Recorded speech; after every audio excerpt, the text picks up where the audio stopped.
Kata Nabi, kelak di akhir zaman umatku ini akan terpecah menjadi 73 golongan. 71 Yahudi, 72 Nasrani, 73 umat Muslim. Semuanya 71, 72, 73 semua masuk neraka kecuali satu, Ahlus Sunnah wal Jamaah. Ini ternyata bahasa kiasan. Maksudnya apa? Saking banyaknya aliran sesat kelak yang akan muncul di muka bumi ini. Dari data yang kita terima dari Majelis Ulama Indonesia, lebih daripada 1000 aliran sesat di Indonesia. Lebih daripada 1000. Pertanyaannya, sedikit apa banyak? Sedikit atau banyak? Banyak. Dan tersebar di beberapa kota. Termasuk salah satunya di Provinsi Riau. Ada banyak aliran-aliran sesat rupanya. Ada Syiah, ada Khawarij, ada kelompok kajian yang menghalalkan memegang istri orang.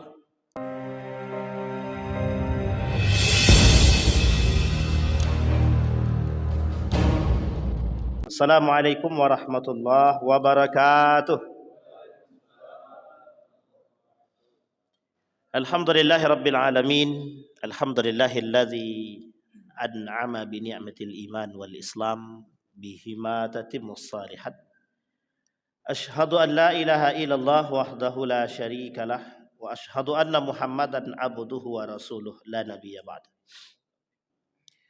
Allahumma salli ala Muhammad wa ala ali Muhammad fil alamin innaka Hamidum Majid. Ya ayuhan nasu taqu rabbakum alladhi khalaqakum min nafsin wahidah wa khalaqa minha zawjaha wa batha minhuma rijalan katsiran wa nisaa wattaqullaha alladhi tasaaluna bihi wal arham innallaha kana 'alaikum raqiba.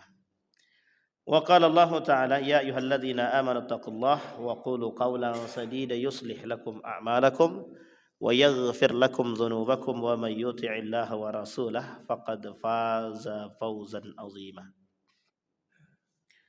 Puji syukur kehadirat Allah dengan mengucapkan alhamdulillahirabbil alamin. Berselawat kepada Nabi dengan mengucapkan Allahumma salli ala Muhammad wa ala ali Muhammad fil alamin innaka Hamidum Majid. Bapak Ibu sekalian yang berbahagia, mudah-mudahan di maghrib ini Allah limpahkan rahmat dan karunia-Nya kepada kita. Allah berkahi, Allah sehatkan, Allah kuatkan. InsyaAllah kita semua yang hadir husnul khatimah dan istiqamah dalam kebaikan dan ketaatan. Untuk orang tua kita yang telah mendahului kita, Allah tempatkan di tempat yang terbaik di sisinya, Allah terima amal ibadahnya, Allah kumpulkan bersama orang-orang yang saleh.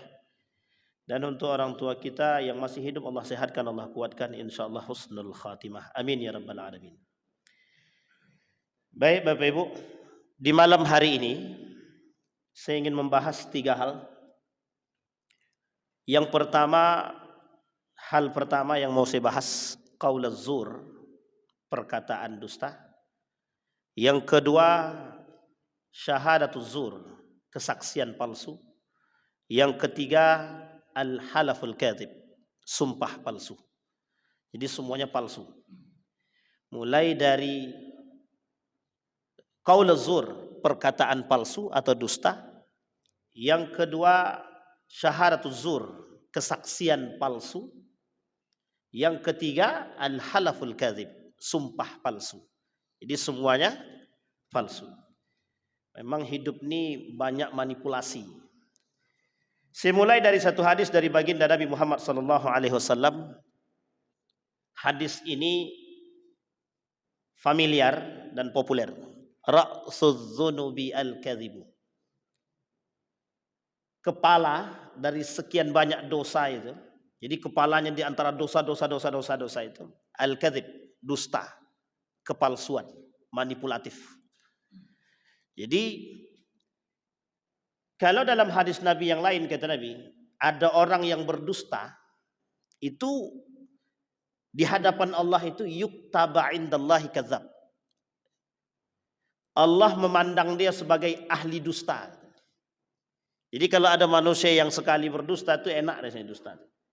Berbohong itu dianggap enak, jadi akan terus menerus deh. Jadi menjadi satu ahli dusta. Nah, kadzab di sini jamak dari kalimat kadzibun. Kadzibun, kadzibani. Kalau banyak pelakunya dan sering dia melakukan dusta ini, kadzab namanya. Makanya ada namanya Musailama al-Kadzab. Siapa Musailama al-Kadzab itu? Nabi palsu yang ada pada masa era pergantian dari baginda Nabi Muhammad SAW sampai kepada masa Abu Bakar Siddiq. Jadi pada masa Abu Bakar itu tugasnya banyak. Tugas yang utama Abu Bakar ketika itu mengumpulkan Al-Quran dengan Umar bin Al-Khattab. Ternyata dilalah di tengah perjalanan pengumpulan Quran tadi. Ada yang harus dilakukan oleh Abu Bakar Siddiq. Yang pertama, manusia murtad. Alladzina yartadduna an dinil Islam, mereka yang keluar daripada agama Islam.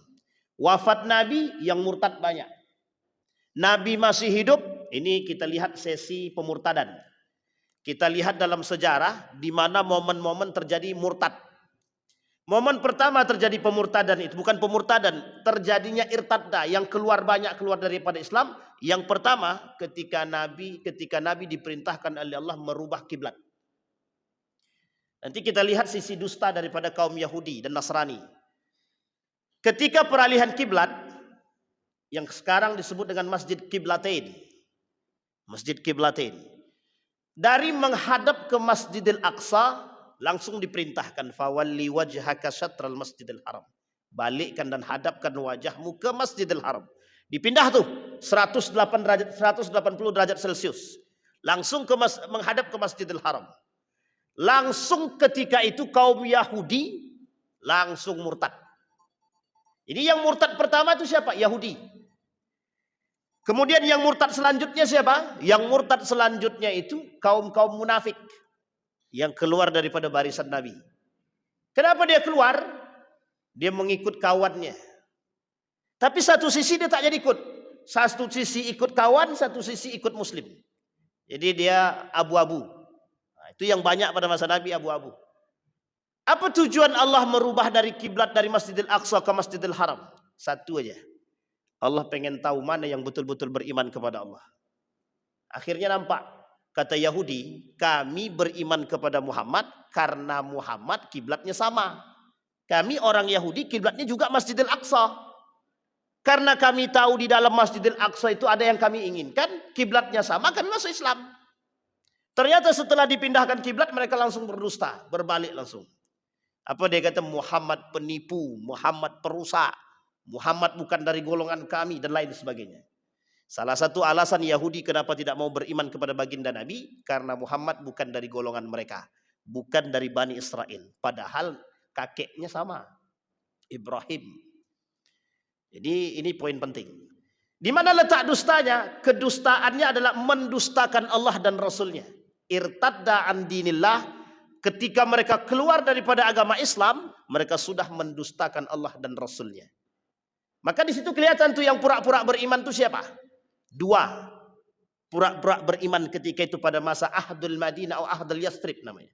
Pada masa era perubahan dari Yasrib ke Madinah itu, perubahan nama dari Yasrib ke Madinah, itu dua yang melakukan kedustaan.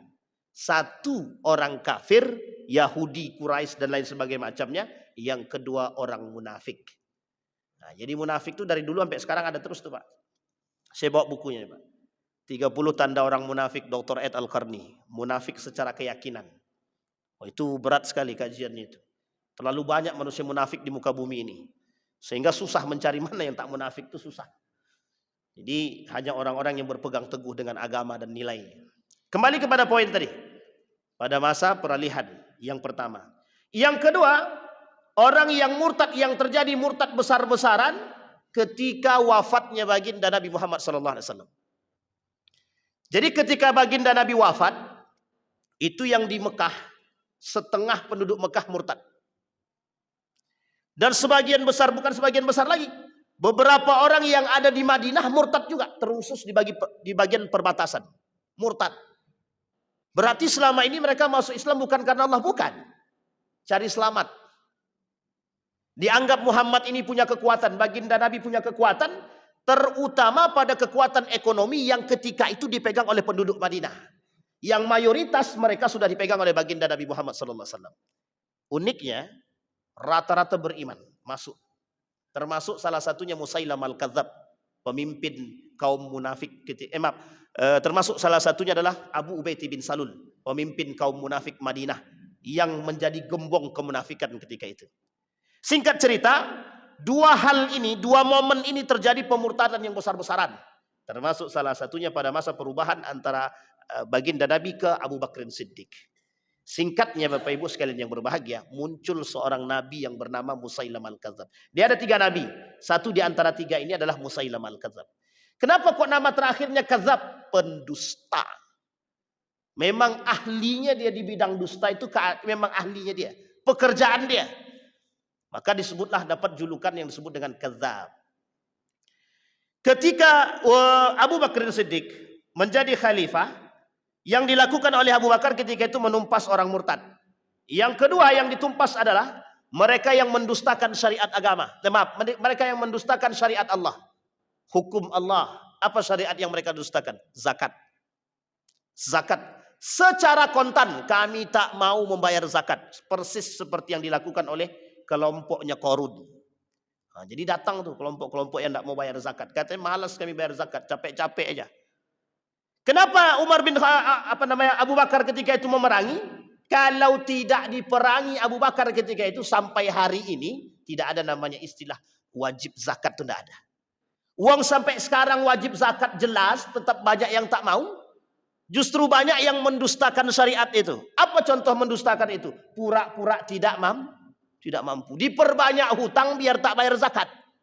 Pokoknya aku mau beli mobil lah. Mobil sudah ada, beli lagi. Nanti kalau mobilnya nyicil, kan pendapatannya jelas, langsung dikurangi kewajiban. Setelah ditengok cuma 2 juta bersihnya. Tak jadi zakat lah kata dia. Itu namanya mencari celah biar tak zakat, biar tidak berzakat. Yang kayak gini ini itu sangat dimurkai oleh Allah itu. Ghadiballahu alaihim, Allah murka terhadap mereka. Sengaja mencari celah untuk tidak mau bayar zakat. Makanya kata Syekh Yusuf Al-Qardawi, jangan tengok bersihnya. Kalau ditengok bersihnya banyak orang kaya yang tak berzakat. Kenapa? Lebih banyak hutang daripada pendapatan kata dia. Sekali ditengok hutangnya banyaknya minta ampun 10 juta. Setiap bulan harus keluar 10 juta. Sementara pendapatannya cuma 15 juta. 5 juta tak wajib zakat. Kalau ditinjau bersihnya. Tapi kalau ditinjau keutamaan semuanya, dia wajib zakat. Tapi kalau ditinjau bersihnya per bulan, tak wajib zakat dia. 5 juta kali 12. Berapa itu? 60 juta baru. 60 juta apa wajib zakat? Tidak, 85 juta baru wajib zakat. Tergantung harga emas. Tergantung harga emas. Pertanyaannya adalah banyak jalan untuk mencari celah agar tidak membayar zakat dengan memperbanyak hutang. Maka kata Syekh Yusuf Al-Qardawi, tidak ada begitu. Pokoknya hitung semuanya. Berapa pendapatannya? 15 juta, bayar semua. 15 juta hitung setahun, langsung keluarkan. Kata Yusuf Al-Qardawi begitu. Karena kalau ditunggu bersih, tak ada yang mau berzakat. Banyak orang berdusta, banyak, termasuk pada masa itu. Pengikut baginda Nabi Muhammad SAW yang murtad dari Islam, kemudian banyak orang Muslim yang tak mau bayar zakat, diperangi sama Abu Bakar, dirampas, diambil hartanya, disampaikan oleh Abu Bakar bahwa wajib zakat, sekalipun baginda Nabi meninggal, zakat wajib. Yang kedua, yang ketiga, muncul Nabi palsu yang disebut dengan Musailamah al-Kadzab di perbatasan, yang ingin ketika itu melakukan tandingan terhadap Al-Quran. Dia mendustakan agama yang dibawa oleh baginda Nabi Muhammad sallallahu alaihi wasallam. Jadi ketika pemurtadan ini dilakukan oleh Abu Bakar Siddiq, begitu juga dengan Umar bin Khattab, sampai-sampai urusan pengumpulan Al-Quran ditahan. Nanti dilanjutkan kembali pada masa Utsman bin Affan, sekaligus ditadwinkan, dicetak langsung atau dijilid langsung. Ini masa kedustaan. Nah, dalam poin hari ini kita bahas yang pertama qaul zur, perkataan dusta. Kalau perkataan dusta ini kita sudah banyak temukan dan Nabi sendiri sudah bilang, sudah katakan kelak di akhir zaman akan muncul 70 para pendusta, dan kita sudah tahu itu. 70 para pendusta itu hanya bahasa kiasan. Kata ulama hadis bukan 70, lebih banyak manusia yang lebih. Kita ambil contoh bahasa kiasan ini. Kata Nabi, kelak di akhir zaman umatku ini akan terpecah menjadi 73 golongan. 71 Yahudi, 72 Nasrani, 73 umat Muslim. Semuanya 71, 72, 73 semua masuk neraka kecuali satu, Ahlus Sunnah wal Jamaah. Ini ternyata bahasa kiasan. Maksudnya apa? Saking banyaknya aliran sesat kelak yang akan muncul di muka bumi ini. Dari data yang kita terima dari Majelis Ulama Indonesia, lebih daripada 1.000 aliran sesat di Indonesia. Lebih daripada 1.000. Pertanyaannya, sedikit apa banyak? Sedikit atau banyak? Banyak. Dan tersebar di beberapa kota. Termasuk salah satunya di Provinsi Riau. Ada banyak aliran-aliran sesat rupanya. Ada Syiah, ada Khawarij, ada kelompok kajian yang menghalalkan memegang istri orang. Nah, coba bayangkan tuh. Jadi halal memegang istri orang. Atau ada syarat jika anak gadis jamaah itu mau menikah harus diuji dulu oleh mursyidnya. Nah, ini sesat betul itu, bukan sesat lagi, digandal aja kepala bapaknya sekalian itu. Itu aneh itu Pak, betul-betul aneh itu. Dan uniknya itu ada pengikutnya itu. Nah, itu aliran sesat. Kembali kepada poin tadi. Itu bahasa kiasan kata Nabi. Berarti sab'ina kazaban itu apa? Akan banyak muncul ribuan manusia para munafik pendusta. Qaulaz zur, perkataan dusta. Perkataan dusta ini disematkan kepada orang-orang para pelaku dusta yang oleh Nabi, baginda Nabi Muhammad SAW, mereka yang berdusta maka akan disematkan oleh Allah, akan dijuluki oleh Allah para pendusta di mata Allah. Pertanyaannya, dusta yang seperti apa? Satu, dusta untuk diri dia sendiri. Yang kedua, berdusta atas nama agama. Yang ketiga, berdusta atas nama Allah dan Rasulnya. Ketika berdusta atas nama diri sendiri, inilah yang disebut dengan ayatul munafik salasah. Tanda orang munafik 3. Idza haddasa kadzaba wa idza wa'ada akhlafa wa idza tumina khana. Ketika bicara dusta, ketika berjanji mengingkari, ketika dikasih amanah berkhianat. Tapi ada poin yang lebih besar 2. Berdusta atas agama, atas nama agama, dan berdusta atas nama Allah dan Rasulnya. Memang agak mirip. Man kadzdzaba alayya muta'ammidan falyatabawwa maq'adahu minan nar. Barang siapa yang berdusta atas namaku, kata Rasul, sudah disediakan oleh Allah neraka. Nerakanya jahanam. Ada orang yang berdusta atas nama agama. Ada. Apa contohnya? Menjual agama untuk segala hal. Mohon maaf ya, jangan tersinggung Pak ya. Jangan tersinggung pokoknya. Kalau tersinggung berarti pelaku. Kalau tak tersinggung alhamdulillah. Ada orang kampanye dengan agama. Orang yang kampanye dengan agama itu dusta agama. Dusta agama, dusta agama. Kenapa? Yang paling enak untuk dijadikan kampanye di akhir zaman itu memang agama. Memang agama. Karena orang banyak tertipu dengan lisan yang menjual agama. Ada Allah sebutkan dalam Al-Quran. Ada yashtaruna bi ayati samanan qalila. Mereka memperjualbelikan agama dan dusta. Nah disampaikan tuh. Yang ketiga, orang yang berdusta atas nama Allah dan Rasulnya. Demi Allah, sama, bagian daripada qaulaz zur. Atau ada yang mengatakan ayat Al-Quran pada hakikatnya bukan ayat Al-Quran. Ketika dia berbicara di depan orang, wa qalallahu ta'ala, dibicara begitu. Dia tahu yang mendengarkan ini nggak mengerti Al-Quran.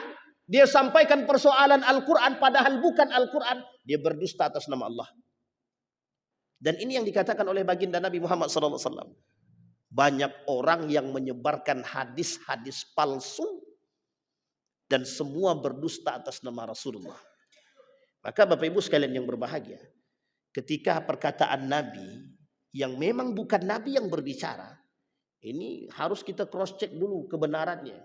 Yang kita takutkan bukan perkataan Nabi, kita katakan perkataan Nabi. Oh ini masalah. Contoh. An-nazafatu minal iman. Itu bukan perkataan baginda Nabi. Hadisnya palsu. Tapi kami tahunya an-nazafah minal iman. Kata para ulama hadis, hadisnya palsu. Berarti dusta. Dusta. Tapi ada yang mengatakan hadisnya dhaif jiddan. Baiklah, kalau ada yang katakan hadisnya dhaif jiddan, setidaknya itu mendekat kepada keraguan-raguan. Maka kata seorang ulama hadis, ya Syekh Ali Mustafa Ya'qub bilang an-nazafatu minal iman itu adalah hadis palsu. Seorang pakar hadis Indonesia kata ada. Baik, itu qaul zur, perkataan dusta. Sekarang kita lihat pada poin perkataan dusta ini.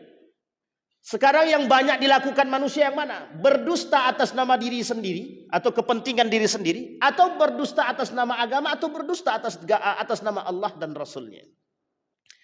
Orang yang berdusta atas nama sendiri, dia bagian daripada kemunafikan, tapi nifaknya nifak kecil. Munafik kecil. Ada orang yang berdusta atas nama agama dan Rasulnya dan Allah, maka mereka masuk dalam kategori nifak akbar. Munafik yang besar. Ini poin penting, Pak. Jadi jangan coba-coba mempermainkan agama. Jangan dianggap isu agama itu mudah dipermainkan. Tantangannya adalah menjadi manusia munafik. Orang munafik yang munafiknya seperti ini, nerakanya sudah disiapkan jahanam.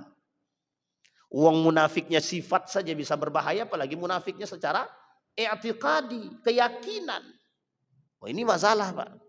Apa contoh orang yang berdusta atas nama Allah, mempermainkan syariat dan agama? Apa contohnya? Orang-orang yang memunculkan aliran sesat, orang-orang yang memunculkan aliran-aliran yang tak sejalan dengan agama. Ini Bapak Ibu saya sampaikan. Dulu kami pernah menemukan, ini berulang kali saya ceritakan. Ada aliran sholat tanpa sehelai benang pun. Itu yang untung siapa, yang buntung siapa, kita tidak tahu itu. Jadi Bapak Ibu boleh sholat, mereka harus sholat, tidak boleh menggunakan sehelai benang pun, biar lebih suci gitu. Jadi sholatnya bertelanjang, dan tak boleh di tempat umum, harus di kamar suami istri. Itu pernah ada, dan pernah tenar pada masanya. Apalagi sekarang nih banyak orang-orang yang mengatasnamakan Allah. Aku mendapat mimpi, dapat wahyu dari Allah bahwa engkau adalah istriku. Nah, ini nampak kali sesatnya itu. Makanya ada film namanya Walid Nak Dewi. Itu film itu diambil dari cerita fakta. Bapak Ibu bisa temukan cerita itu di mana-mana. Kalau mau tahu cerita itu banyak di mana, datanglah ke Indonesia. Banyak di beberapa tempat ada bisa kita temukan. Mau di Sumatera, Pulau Jawa ada yang mengatasnamakan begitu. Dan uniknya ada orang yang berdusta atas nama agama dan syariat. Kita ambil contoh. Ini mungkin agak bisa dikategorikan kepada sedang mendukung ibu-ibu. Kemarin malam ada yang datang begini. Ustadz, demi Allah Pak Ustadz, ane pengen nikah lagi Pak Ustadz. Kenapa? Istri ane itu Ustadz, nggak mau dia, ane ajak, nggak mau dia. Kan poligami ini Ustadz sudah sunnahnya Nabi, harus kita turuti. Gitu. Saya bilang, Anda tahu dari mana? Hadis Nabi Ustadz. Kita tanya, kita cari, kita telusuri. Ternyata dia sudah suka sama perempuan lain. Ini nafsu setan saya bilang. Ini Anda berdusta atas nama hadis Nabi. Anda gunakan hadis Nabi untuk memenuhi kepentingan dan hasrat. Haram. Dosa besar. Menggunakan ayat Al-Quran demi kepentingan, menggunakan hadis Nabi untuk memuaskan hasrat, itu yang paling banyak terjadi di akhir zaman. Lisan berbicara untuk membenarkan perbuatan, tapi dalam hati dia ada kepentingan, bukan untuk maslahat. Saya tak kata siapa-siapa, tapi itu yang kita temukan. Banyak orang berkata dengan Al-Quran, dia paham betul dengan Al-Quran, paham betul. Tapi dia jadikan Al-Quran ini untuk menutupi kesalahan dia. Dia jadi seolah-olah dalil yang dia sampaikan itu menutupi kebusukan dia. Boleh begitu? Tak boleh. Ada orang salah, dia lakukan satu perbuatan yang salah. Dia kata, Nabi pernah buat begitu. Kita ambil contoh. Ini saya kasih contoh, ilustrasi, tapi jangan dicontohkan. Khusus bapak-bapak, jangan dicontohin. Nabi satu ketika sedang duduk di pohon kurma. Ketika duduk di pohon kurma, lari seorang pemuda di hadapan Nabi. Ketika itu Nabi sedang duduk. Sedang duduk Nabi di situ. Kemudian datang tentara Quraisy mengejar pemuda tersebut. Berhenti di hadapan Nabi, dia tanya begini. Hei, adakah kau melihat seorang pemuda lari di sini? Kemudian Nabi bilang begini. Nabi terfikir nih, ini mesti orang-orang Quraisy ini mau nangkap anak tadi nih, mau dibunuhnya nih. Singkat cerita, Nabi dari duduk kemudian berdiri. Apa kata Nabi? Semenjak aku berdiri di sini, aku tak ada lihat orang yang lari di sini. Nah, ini bapak-bapak jangan jadikan ini sinyal-sinyal ya. Tenang-tenang ibu-ibu, ingat-ingat itu baik-baik. Pertanyaannya, Nabi dusta enggak? Nabi tak dusta, kata Nabi, semenjak aku berdiri di sini, aku tak ada lihat orang lari. Tapi kalau Nabi katakan semenjak aku duduk di sini, tidak ada orang lari, Nabi dusta enggak? Dusta. Padahal dustanya Nabi, kalau Nabi pun tetap duduk, Nabi berdusta untuk menyelamatkan nyawa orang tadi, dibenarkan. Bukan untuk kebaikan, tapi ada yang lebih penting daripada hal demikian, nyawa. Sehingga Nabi kemudian berdiri, Nabi tidak mau berdusta. Nabi berdiri, semenjak aku berdiri, aku tak lihat orang lewat di sini, kata Nabi. Memang tak salah. Nabi mempertaruhkan nyawa orang. Yang uniknya itu oleh suami-suami dijadikan tadi aku tidak ada, demi Allah aku tidak pernah dusta. Semenjak aku berdiri di sini aku tak ada lihat perempuan manapun. Iya tadi pas duduk, itu masalahnya. Ini poin penting, Pak. Jadi jangan salah, yang dipertaruhkan oleh Nabi itu apa? Nyawa. Dan jangan mempermainkan. Ini banyak orang yang mohon maaf mempermainkan agama, terutama pada urusan poligami ini, Pak. Banyak sekali. Jadi ada orang tadi malam bertanya tentang persoalan poligami. Dia bilang begini, aku sudah suka dengan perempuan Ustaz, gini-gini. Dicarikan alasan semua. Saya tembak langsung, itu syaitan, saya bilang. Kenapa saya bilang syaitan? Kalau rumah tangga dalam pengen poligami, menikah dengan perempuan yang lain, tapi justru membuat rumah tangga yang satu lagi sudah hancur, itu sebenarnya bukan mendatangkan manfaat. Tapi justru itu yang diancam sama Allah. Dia tak berhasil membangun rumah tangga yang baik, dia hancurkan rumah tangga itu, dia cari jalan lain untuk membangun rumah tangga yang lain. Artinya, kalau pengen membangun yang baru, yang lama jangan dihancurkan. Oh, tapi kan harus dihancurkan Ustaz biar lebih cantik dia. Itu lain modelnya.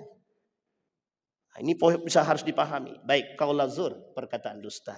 Ada orang berdusta atas nama Allah, ada orang berdusta atas nama Rasulullah, ada orang berdusta atas nama agama, ada orang berdusta atas nama Al-Quran dan lain sebagainya. Qaul zur. Dalam keseharian kita, saya yakinnya tidak ada satupun manusia di antara kita ini yang tidak pernah berbohong, itu tidak ada. Saya yakinnya mesti ada kita pernah berbohong. Betul ya? Pernah Bapak Ibu berbohong? Adakah di antara Bapak Ibu yang tidak pernah selama hidupnya 70 tahun tidak pernah berbohong? Kalau tidak pernah saya akan tuntut ilmunya sama beliau. Tapi saya yakin tak pernah. Kenapa? Saya yakin tidak ada. Kenapa? Karena mesti kita pernah berbohong. Dan ingat Bapak Ibu sekalian yang berbahagia, tidak ada istilah berbohong demi kebaikan. Tidak ada istilah berbohong demi. Bapak Ibu berbohong demi membantu orang lain. Berbohongnya Bapak Ibu tetap salah, membantu orang lain dapat pahala. Jadi tinggal kuat-kuatan. Kalau pahalanya lebih besar menutupi kebohongannya, menutupi dosanya.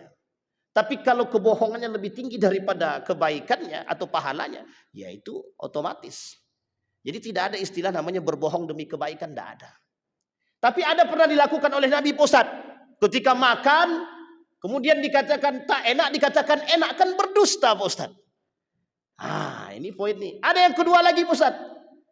Ini bukan dijadikan dalil, hanya dijadikan untuk sebagai pendamai. Nabi lakukan ini bukan sebagai dalil, bukan. Nabi melakukan ini ingin mendamaikan hati istri dia biar tak terjadi rusaknya rumah tangga. Boleh begitu Ustaz? Boleh, tak ada salah. Tapi jangan cari celah, jangan sengaja. Itu bedanya kita dengan Nabi. Memang tak enak masakan bini aku nih. Dicarinya makan lain. Rupanya bini orang lebih enak masak lagi katanya. Ini masalah. Hari ini berbohonglah dia. Kan boleh. Tidak boleh kalau begitu. Yang kedua. Sekarang yang kedua adalah syahadatuz zur. Bersaksi palsu. Ini sulit nih kalau dah saksi ini. Persoalan persaksian palsu ini. Apa kata Allah? Ya ayyuhalladzina amanu kunu qawwamina lillahi syuhada'a bil qisti wa la yajrimannakum syana'anu qaumin alla ta'dilu i'dilu huwa aqrabu littaqwa wattaqullaha innallaha khabirum bima ta'malun. Kita garis bawahi kalimatnya. Kunu qawwamina lillahi syuhada. Kemudian kalimat selanjutnya digandeng bil qisti. Jadi, manusia, jadilah kalian orang-orang yang bersaksi atas nama Allah dengan keadilan dan kejujuran. Wala yajrimannakum syana'anu qaumin, jangan kalian menyiksa orang dengan persaksian palsu kalian. Paham maksudnya ini, Pak? Bisa dipahami? Jangan menjadi orang yang bersaksi atas kedustaan sehingga menzolimi orang lain yang disaksikan. Kita lihat nanti di akhir apa ancaman bagi pelaku syahadatul zur itu. Bagaimana harus menembusnya. Kata Allah dalam Al-Quran, وَلَا تَكْتُمُوا الشَّهَادَةَ وَمَنْ يَكْتُمْهَا فَإِنَّهُ آثِمٌ قَلْبُهُ وَاللَّهُ بِمَا تَعْمَلُونَ عَلِيمٌ. Kata Allah, jangan kalian sembunyikan kebenaran, persaksian yang benar dari diri kalian. Karena kalau seandainya kalian menyembunyikan, itu termasuk dosa yang besar, menzolimi orang, dan bagian daripada dosa hati yang kalian tak berani mengatakan kejujuran. Sekarang saya tanya sama Bapak Ibu, adakah pelaku persaksian palsu ini? Adakah tidak? Saya kasih tahu contoh Bapak Ibu. Beberapa tahun yang lalu, seorang anak menggugat ibunya di pengadilan agama dengan urusan warisan.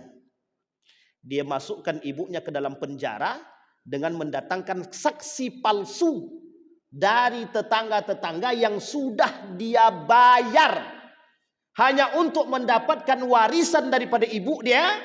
Dia jebloskan ibu kandung dia ke dalam penjara dan dia berbahagia dengan apa yang dia dapat. Tak sampai setahun, harta yang dia dapat habis semua. Tapi uniknya Ustaz, dia datangkan persaksian itu yang menjadi masalah. Dia berani mendatangkan tukang saksi dan uniknya lagi yang bersaksi mau. Apa kata dia? Kata tukang saksi ini, kan kami dapat duit Ustaz. Kami butuh duit Ustaz. Demi uang yang tidak seberapa, kita menzolimi manusia yang ternyata azab dan ancamannya dunia dan akhirat. Jadi ibu-ibu, bapak-bapak, jika ada orang datang kepada bapak-bapak, ibu-ibu, bertanya tentang si Fulan bin Fulan. Pak, bapak kenal si Fulan itu? Oh kenal, anaknya baik, cerdas. Tahu-taunya peminum, pemabuk, pezina. Kita tutupi Pak. Kira-kira dosa enggak kita? Dosa enggak kita Pak? Itu yang banyak terjadi sekarang. Tapi kan itu anak kawan saya Pak Ustaz. Kalau tahu kebejatannya, jangan jadi saksi atas kezaliman yang pernah dilakukannya. Kita ambil contoh. Yazid ibn Muawiyah. Ulama Syam bersaksi. Kata ulama Damaskus, kami bersaksi akan kefasikan Yazid ibn Muawiyah. Tapi Muawiyah tidak mau tahu. Muawiyah tetap pilih anaknya jadi pengganti Muawiyah ibn Abi Sufyan yang nama anaknya Yazid ibn Muawiyah. Tahu Bapak Ibu, ini masalah dinasti Umayyah. Oleh sebagian sejarawan mengatakan inilah dasar pertama nepotisme dalam Islam. Jadi nepotisme dimulai pertama kali dalam Islam, perubahan sistem khilafah menuju dinasti. Dari khilafah ke dinasti. Yang dilakukan oleh sahabat Nabi namanya Muawiyah ibn Abi Sufyan, yang langsung memilih anaknya. Oleh ulama Syam sepakat kefasikan Yazid ibn Muawiyah. Ini saksinya benar. Kami bersaksi kefasikannya, tapi tetap diangkat jadi pemimpin. Coba bayangkan. Uniknya Pak, orang yang fasik karena sistemnya dinasti tetap dipilih. Padahal ketika itu masih ada sahabat Nabi, masih ada Ibnu Umar, Ibnu Zubair, Ibnu Umar, ada Al-Husain. Masih banyak sahabat Nabi yang ada. Abu Musa Al-Asy'ari. Kemudian ada lagi Abu Musa Al-Asy'ari yang melakukan negosiasi dengan Ali bin Abi Thalib. Uniknya Muawiyah tetap pilih anaknya yang disaksikan kefasikannya oleh. Kalau disaksikan kefasikannya dan tahu kefasikannya, maka Bapak Ibu sekalian yang berbahagia, mohon maaf, ini saya sampaikan. Jelas kefasikan seseorang Dan kita tidak pengen dia naik. Kalau dia naik, kefasikan makin terjadi, maka menyampaikan kefasikan dia agar tidak dia bisa naik menjadi seorang pemimpin, menyampaikan kefasikan dia kepada orang lain agar orang lain tidak memilih dia, dibenarkan dalam agama. Dibenarkan dalam agama. Ada satu hal, ghibah yang dibenarkan itu. Nah, tapi ini bukan menjadikan jalan untuk ghibah ya. Pokoknya Ustaz kami kan mau gibahin dia, kan benar kata Ustaz. Boleh. Enggak. Ghibah yang dibenarkan itu salah satu di antara tiga. Ketika ada seseorang atau rumah tangga suami istri sedang berantem, bapak ibu tahu aib masalah mereka, bapak ibu sampaikan aib ini kepada pemuka agama, agar pemuka agama ini menjadi mediator dalam rumah tangga mereka. Cara bapak ibu menyampaikan aib ini kepada para alim ulama itu dibenarkan, dengan tujuan mencari maslahat di antara dua kepala tadi, rumah tangga tadi. Boleh, boleh, tak ada salah. Cuman yang menjadi masalah, ghibah yang salah itu, aib itu kita sebarkan. Tahu enggak, oh, tadi malam si Anu si Fulan bin Fulan berantem dia. Kenapa? Suaminya asik selingkuh ya. Itu enggak nyebarkan aib, itu enggak mencari maslahat itu. Itu menjadi kompor, menambah api dia, biar semakin terbakar dia. Sampai di sini paham ya Ibu ya. Sekarang kita lihat, adakah contoh persaksian palsu itu? Ada, banyak. Maka mohon maaf Bapak Ibu, orang yang punya kuasa dengan harta hari ini mampu membeli suara orang-orang untuk dijadikan saksi. Yang penting dia bisa mendapatkan apa yang dia inginkan. Maka tak salah ketika Imam Al-Ghazali bilang itu, orang punya duit itu bisa beli apa aja, termasuk suara manusia, termasuk para saksi-saksi. Yang dihadirkan itu saksi-saksi yang sesuai dengan dia, yang akan membenarkan perkataan dia. Maka Bapak Ibu, mohon maaf ya, pengacara-pengacara itu, hakim-hakim itu berat Pak. Pertanggungjawabannya di akhirat itu besok berat, itu sangat berat sekali. Apa kata Nabi dalam hadisnya begini? Al-qudatu thalatha. Hakim itu 3. Qadiyani finnar wa qadin fil jannah. Katanya. 2 dalam neraka, 1 dalam surga. Nah, coba bayangkan tuh. Termasuklah tuh hakim, pengacara, segala macam tuh. Ada pengacara yang membenarkan yang salah. Betul apa salah itu? Yang penting kan kami dapat duit, Ustaz. Masalahnya cuma duit. Jadi salah dibenarkan itu sudah menjadi masalah itu. Coba persaksiannya bagaimana di hadapan Tuhan itu. Kalau enggak kayak gini gimana? Itulah Ustaz yang susah tuh Ustaz. Kalau dapat orang yang masalahnya itu sudah jelas-jelas salah kata dia. Apa yang harus dilakukan sebagai seorang pengacara ketika mendapatkan seorang yang sudah mesti salah, sudah pasti salah, dan sudah tahu salah? Kita jangan membenarkan. Setidaknya mencari keringanan hukuman. Itu yang dilakukan. Kalau membenarkan yang salah berarti kita berdusta. Memanipulasi mesti begitu. Nah, ini yang kita takutkan Pak. Banyak sekali manipulasi-manipulasi itu sekarang. Ini yang kita takutkan, manipulasi-manipulasi seperti ini nih. Banyak sekali terjadi. Bahasa lainnya apa namanya itu? Kuitansi palsu. Bukan hanya ijazah aja yang palsu, kuitansi juga banyak yang palsu sekarang. Ijazah palsu. Ijazah palsu, kuitansi ini tidak jelas. Ini maunya satu negara ini diaudit semua, bahaya juga ya. Nah, ini poin penting, Pak. Jadi kalau bahasa Nabi, dajjal itu udah banyak. Dajjal benarannya belum turun memang. Masih dajjalnya belum turun. Tapi manusia yang menyerupai dajjal itu udah banyak. Makanya disebut oleh Nabi dalam hadisnya, dajjaluna kadzabun. Para pengikut dajjal dan menyerupai sifat-sifat dajjal. Sekarang Bapak Ibu coba tengok.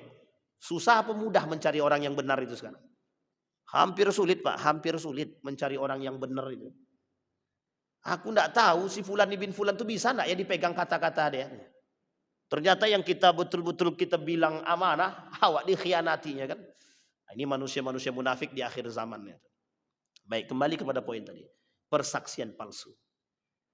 Saya tidak tahu Bapak Ibu, apakah kasus-kasus yang terjadi ini banyak menghadirkan para saksi-saksi yang palsu. Dulu ada namanya Munir yang meninggal. Dulu pernah terjadi Pak, di salah satu kota di Indonesia ini, pernah seorang wanita diperkosa. Sampai hari ini kasus itu tak pernah terungkap.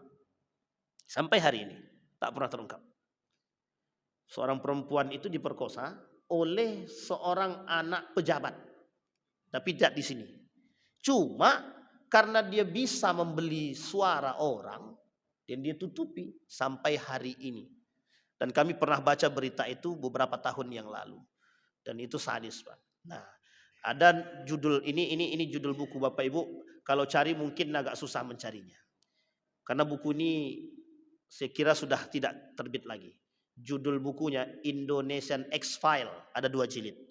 Itu buku ilegal agaknya. Di situ disampaikan oleh para yang membedah ketika ada orang kecelakaan, kemudian ada ahli bedah forensik, banyak menemukan kasus-kasus yang sebenarnya itu benar tapi tidak boleh diungkapkan. Karena kalau diungkapkan itu masalah. Nah, ini dalam buku itu disampaikan. Judul bukunya Indonesian X-File. Oh, itu kalau dapat itu buku itu Bapak Ibu, coba bacalah. Saya sudah baca buku itu dan saya punya buku itu. Ya Allah, manipulasi semua isi muka bumi ini Pak. Semuanya manipulasi aja isinya. Jadi menjadi manusia, seolah-olah kita di akhir zaman ini menjadi manusia yang baik itu sulit. Tantangan kita, hadapan kita dengan manusia-manusia yang sama. Karena pelaku kedustaan. Kita tidak tahu mana kawan, mana lawan sekarang. Yang kita kira kawan ternyata lawan. Yang kita kira lawan ternyata kawan. Itulah manipulasi dunia. Makanya sekarang ini disebut oleh para pengamat itu dusta global. Kebohongan global. Kalau dalam bahasa ilmiahnya, the big liar. Kata Kanada, dulu Kanada pernah bilang begini. Satu ketika Kanada itu, kalau tidak Kanada, Belanda. Ketika kasus WTC. Itu Amerika minta kalau tidak Kanada atau Belanda itu untuk ikut serta dalam menyebarkan isu kebohongan itu. Apa kata mereka? Amerika itu the big liar. Katanya. Pendusta terbesar di muka bumi itu tuh Amerika. Katanya. Nah, coba bayangkan Pak. Nah, sekarang kita tidak tahu nih apa yang mereka lakukan di balik kelilingnya Donald Trump ke semua negara-negara Islam itu. Satu jelas investasi, itu jelas tuh. Yang kedua kita tidak tahu di balik itu rencananya apa. Bisa jadi di balik alasan Bill Gates menanamkan saham di Indonesia. Nah, itu yang kita takutkan Pak. Persoalannya itu. Sampai di sini bisa dipahami Bapak Ibu. Yang terakhir, yang ketiga. Al-halaful kadzib. Sumpah palsu. Sumpah palsu ini itu banyak dilakukan oleh manusia. Aku bersumpah pokoknya. Kalau aku duduk. Ini tak usah kita bahas lagi Ustaz. Itu udah banyak tuh. Memang begitu isinya. Memang. Sumpah yang tak pernah bisa dikerjakan. Maka kata para ulama. Jangan mudah bersumpah. Karena orang yang mudah bersumpah pasti mudah mengingkari. Kedustaan. Seolah-olah manusia itu. Yang sehat itu bukan akalnya. Mereka manusia hari ini dipertontonkan oleh Allah di hadapan manusia bahwa kebodohan itu begitu nyata. Sehingga yang satu hal yang bisa dinalar dengan akal sehat ini dipaksa untuk tidak menalarnya dengan akal sehat. Maka tak salah Pak ketika Rocky Gerung kata, manusia sekarang ini banyak yang akalnya tak sehat. Kenapa kita diputar Pak? Diputar. Di mana letak sehatnya? Tidak ada Pak. Coba bayangkan. Manipulasinya itu di situ Pak. Begitu juga dunia ini Pak. Sama. Kenapa Donald Trump menginginkan hal demikian? Karena Donald Trump inginkan negara Yahudi. Donald Trump inginkan cita-cita Israel. Tapi bagaimana caranya? Semua muka dunia ini sekarang menganggap Israel ini sudah genosida. Tapi cari cara yang lain. Dibuat manipulasi sedemikian rupa. Ada perjanjian Abraham. Ada perjanjian A, B, C, D, investasi, Donald Trump menjanjikan kepada Saudi Arabia itu membantu pariwisata Saudi Arabia. Dengan catatan Saudi Arabia mau berinvestasi ke Amerika dan ada dannya Pak. Mau ikut serta dalam perjanjian Abraham. Bapak Ibu harus paham perjanjian Abraham itu apa. Yang punya Abraham itu cuma satu Pak. Yang punya Abraham yang ada bahasa Abraham itu cuma satu yang punya. Yahudi. Selain Yahudi tidak ada yang punya Abraham. Karena pemahaman Yahudi cuma satu. Agama Abraham. Namanya Abrahamic religion. Coba bayangkan. Itu kedustaannya bagaimana model permainannya. Makanya disebut dengan dusta global sekarang. Manipulasi global. Uniknya. Kita yang akal sehat tadi dibuat tidak sehat.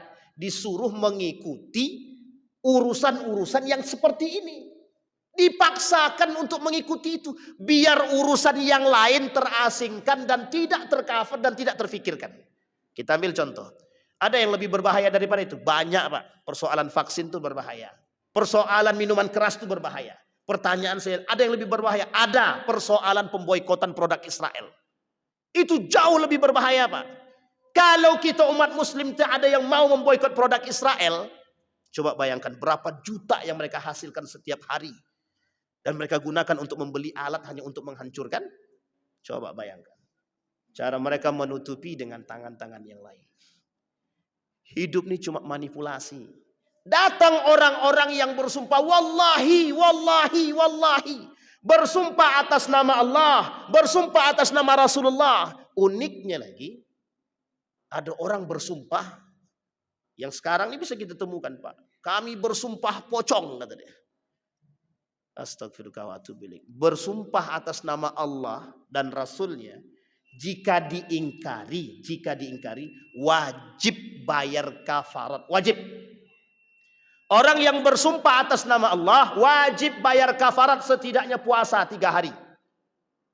Wajib bayar kafarat. Ini ada orang bersumpah atas selain Allah, kafir. Orang yang bersumpah atas selain Allah, selain agama, kafir. Bisa dipahami Bapak Ibu ya. Ada 3 poin. Maka apa ancaman ketiga-tiga ini?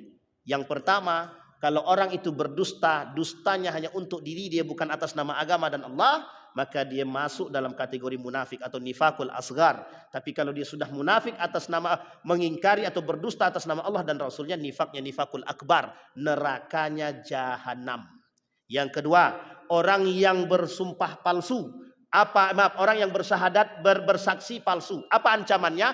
Wajib bagi dia membersihkan orang yang sudah disaksikan. Wajib. Kalau orang yang disaksikan itu ternyata mengalami kerugian materi, wajib diganti di dunia. Di akhirat semua kebaikan-kebaikan dia akan diberikan kepada orang yang disaksi.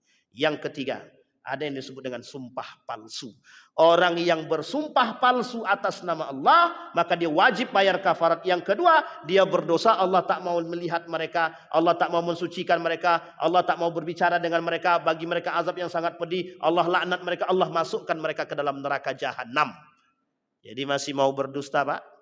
Masih mau bersaksi? Maka besok kalau ada orang minta jadi saksi, hati-hati. Terutama masalah saksi nikah. Kalau tak tahu betul anak orang tuh jangan jadi saksi nikah, jangan. Berat. Apalagi nih saksi-saksi kampanye itu. Ini yang susah nih Pak. Pertanggungjawabannya di akhirat, enggak cuma di dunia Pak, di akhirat. Mudah-mudahan ada manfaat bagi kita semua. Mudah-mudahan bisa menambah keimanan kita.